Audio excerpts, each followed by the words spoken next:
এই যে আপু আপনাদের মাধবপুর চলে আসি, নামেন তাড়াতাড়ি গাড়ি থেকে। আস্তে, একটা মানুষ ঘুমাচ্ছে, আস্তে কথা। আরে আজব তো, আস্তে কথা বলবো কেন?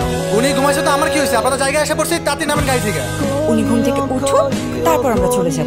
উনি কখন ঘুম থেকে উঠবো ততক্ষণ কি আমি এখানে দাঁড়িয়ে থাকবো? পাগল নাকি? এই, আপনার সাহস তো কম না? আপনি আমাকে পাগল বলেন মানে একটা কানের নিচে চল লাগাই দিব। আপনার মানে আপনি মেয়ে মানুষ বলে যাইছে তাই বলবেন? আপনি যদি মেয়ে মানুষ না হইতেন তাহলে বুঝাই দিতাম। এই, আমি মেয়ে মানুষ না হলে কি করতে তুমি? হ্যাঁ শুনি। কি করতেন মানে? তখন দেখতে। এই থামেন থামেন থামেন, কি কি হয়েছে? ভাই আরে ভাই, আপনি কখন ঘুম থেকে উঠবেন ততক্ষণ ম্যাম বলতেছে যে এখানে দাঁড়িয়ে থাকতে। তো দাঁড়িয়ে থাকবেন, সমস্যা কি? আমরা তো আপনাকে পেমেন্ট করব। পেমেন্ট কিছু লাগবে না আপু।